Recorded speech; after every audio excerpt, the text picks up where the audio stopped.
One welcome back to our channel HPG के Nakul pressure. जैसा कि आपको पता है हम लोग तैयारी कर रहे हैं जेबीटी कमीशन और टेट की। तो उसी कड़ी में आज का ये जो वीडियो है ये मनोविज्ञान पार्ट 2 है, जो कि कल से जैसा कि आपको पता होगा हमने साइकोलॉजी का चैप्टर वाइज डिस्कशन शुरू की है, जिसमें कल हमने पहले चैप्टर का ही जो कि चैप्टर का नाम था मनोविज्ञान एवं और उसके विविध तथ्य, उसका पहला पार्ट कल हमने डाल दिया है। आज रहेगा ये पार्ट 2 और आज ही ये पहला चैप्टर जो है वो ख़त्म हो जाएगा। तो कल हमने थोड़ा सा जो थ्योरेटिकल पार्ट था वो देखा। आज हम इसके question answer based questions discuss करेंगे, जिसमें कि हम लोग जानेंगे कि जैसे कि एनसीईआरटी की स्थापना कब हुई। ऐसे ऐसे क्वेश्चन जो है एग्ज़ाम में बहुत ज़्यादा पूछे जाते हैं। तो आज जो पहला चैप्टर है हमारा वो कंप्लीट हो जाएगा और उससे जो भी क्वेश्चन एग्ज़ाम में बनते हैं वो आज सारे के सारे हम डिस्कस करेंगे।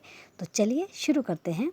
और अगर आपने हमारा चैनल अब तक वो सब्सक्राइब नहीं किया है तो प्लीज़ जल्दी से सब्सक्राइब कर लीजिए, क्योंकि हम लोग जो हैं जेबीटी कमीशन की तैयारी बहुत ज़ोरों शोरों से करने वाले हैं। तो चलिए शुरू करते हैं। आज का जो पार्ट है ये है मनोविज्ञान पार्ट 2 और ये लेसन वही रहेगा, लेसन 1। तो चलिए देखते हैं। कल हमने जाना था मनोविज्ञान क्या होता है। चलिए छोटा सा एक क्विक रिवीजन कर लेते हैं। मनोविज्ञान यानी कि साइकोलॉजी जो है ये दो शब्दों के मेल से बना है, जो कि वो ग्रीक भाषा के शब्द से बना है, साइके प्लस लोगोस। साइके का अर्थ होता है आत्मा यानी कि सोल, और जो लोगोस होता है उसका अर्थ होता है विज्ञान यानी कि आत्मा का अध्ययन। तो चलिए आज हम देखेंगे बाल मनोविज्ञान। चलिए शुरू करते हैं। बाल व्यवहार का जो अध्ययन करने वाली मनोविज्ञान की एक शाखा होती है उसे बाल मनोविज्ञान कहा जाता है। यानी कि बाल व्यवहार का जो भी हम बच्चों के व्यवहार का अध्ययन करते हैं उसी को जो है मनोविज्ञान की जो शाखा है उसे बाल मनोविज्ञान कहा जाता है। तो अगर साधारण सी भाषा में आप इसे देखें तो इसका मतलब ये हुआ कि बाल मनोविज्ञान का अध्ययन करने वाली मनोविज्ञान की शाखा को ही बाल मनोविज्ञान कहते हैं। बाल मनोविज्ञान में गर्भावस्था से लेकर किशोरावस्था यानी कि जो गर्भावस्था से लेकर जो एडोलेसेंस पीरियड होता है उसको प्रारंभ होने तक जो है इस काल के व्यवहार का जो है अध्ययन किया जाता है। तो याद रखिएगा, गर्भावस्था से लेकर किशोरावस्था प्रारंभ होने तक कौन सा व्यवहार का वर्णन किया जाता है, ये किया जाता है बाल व्यवहार का, जिसका हम अध्ययन करते हैं। और साइकोलॉजी का नॉलेज होना एक टीचर के लिए बहुत ही ज़्यादा इम्पॉर्टेंट है, ताकि वो बच्चों की जो है जो भी उनके प्रॉब्लम्स होती हैं उनको सॉल्व कर सके। तो चलिए अब देखते हैं आगे। अब हम कुछ एक तथ्यों को देखेंगे जो कि हमेशा ही एग्ज़ाम में पूछे जाते हैं और हमें उसको जो है गलत करने का बिल्कुल भी चांस नहीं लेना है, क्योंकि हमारे मार्क्स जो हैं नहीं तो कई बार छोटी छोटी गलतियों की वजह से वो कट हो जाते हैं। तो चलिए शुरू करते हैं। पहला है एनसीईआरटी। आप लोगों ने सबने सुना होगा, हमारा जो बोर्ड था वो भी एनसीईआरटी जो हमारा करिकुलम होता है यानी कि जो हमारा सब्जेक्ट बुक्स होती हैं वो एनसीईआरटी द्वारा बनाई जाती हैं। तो ये है क्या एनसीईआरटी, इसके बारे में थोड़ा सा जान लेते हैं। एनसीईआरटी की फुल फॉर्म बहुत ज़्यादा एग्जाम में पूछी जाती है, तो चलिए आज हम याद करते हैं। एनसीईआरटी की फुल फॉर्म होती है national council of education research and training. याद रखिएगा, national council of education research and training.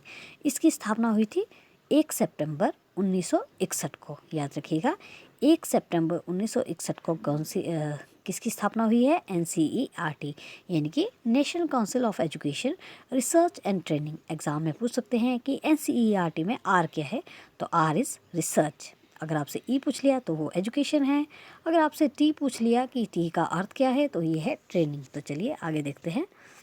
I hope आपको ये वीडियो अच्छी लग रही होगी। अगर अच्छी लग रही है तो प्लीज़ लाइक और शेयर के ज़रिए हमें ज़रूर बताएं कि आपको हमारी वीडियो कैसी लग रही है, और कमेंट भी ज़रूर कीजिएगा।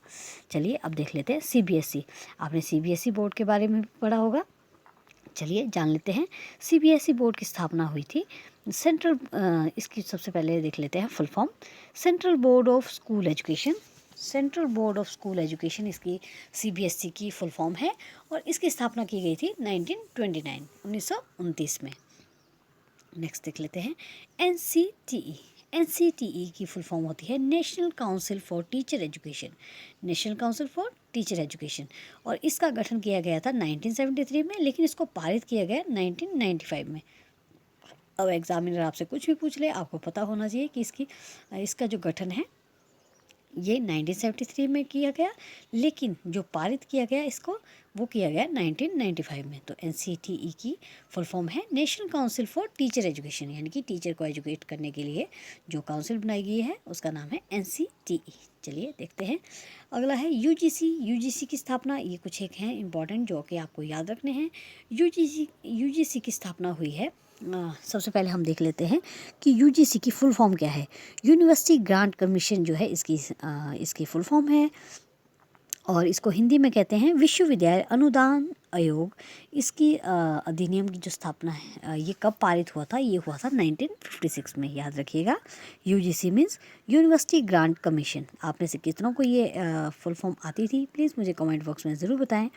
अगला है KVS यानी कि केंद्रीय विद्यालय संगठन। तो केंद्रीय विद्यालय संगठन आपने सुना होगा केंद्रीय विद्यालय स्कूल्स के बारे में।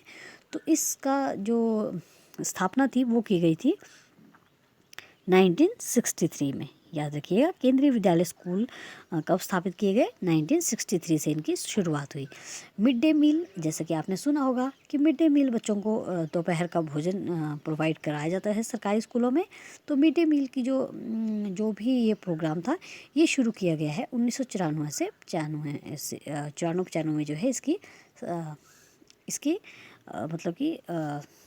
इसकी शुरुआत मानी जाती है। चलिए नेक्स्ट देखते हैं। नवोदय स्कूल्स, इनकी स्थापना हुई है 1986 को, याद रखिएगा। नवोदय स्कूल ये ट्राइबल एरियाज़ में स्थापित किए गए थे 1986 में, ताकि जो ट्राइबल बच्चे हैं वो भी एजुकेशन अच्छे से ले सके। नेक्स्ट है operation black board. Operation black board ये 1986-87 से इसकी स्टार्टिंग मानी जाती है, याद रखिएगा। Operation blackboard very very important for TET. 1986 and 87 में इसकी स्थापना मानी जाती है। नेक्स्ट है नेशनल ओपन स्कूल। ये नेशनल ओपन स्कूल जो है इनकी स्थापना हुई है 1989 में, नेशनल ओपन स्कूल 1989 में। और इग्नू जो हम प्राइवेट या डिस्टेंस एजुकेशन के थ्रू जो भी अपना कोर्सेज करते हैं उसकी स्थापना हुई है सितंबर 1985 में, याद रखिएगा। इग्नू की स्थापना कब हुई है, सितंबर 1985 में। नेक्स्ट है नेशनल पॉलिसी ऑफ एजुकेशन। तो नेशनल पॉलिसी ऑफ एजुकेशन जो है ये 1986 में लागू की गई थी, याद रखिएगा। राष्ट्रीय शिक्षा नीति 1986 वेरी वेरी इंपॉर्टेंट। पहले हमारा पूरा स्ट्रक्चर जो है इसी पे बेस्ड था, लेकिन अब नई एजुकेशन पॉलिसी आ गई है। तो इसी का जो पेडागोजिकल स्ट्रक्चर था वो था 10+2+3 पद्धति को इसको लागू किया गया था। तो याद रखिएगा 10+2+3। नेक्स्ट देखते हैं। अब है न्यू एजुकेशन पॉलिसी। ये न्यू एजुकेशन पॉलिसी जो है ये 2020 में लागू की गई, याद रखिएगा। न्यू एजुकेशन कब लागू की गई, 2022 में। और इसका करिकुलर एंड पेडागोजिकल स्ट्रक्चर जो है वो है 5+3+3+4। ये था आज का हमारा टॉपिक। अगर आपको वीडियो ज़रा सी भी अच्छी लगी हो, ज़रा सी भी इंफॉर्मेटिव लगी हो, तो प्लीज़ हमारे चैनल को लाइक सब्सक्राइब ज़रूर करें। Thanks for watching.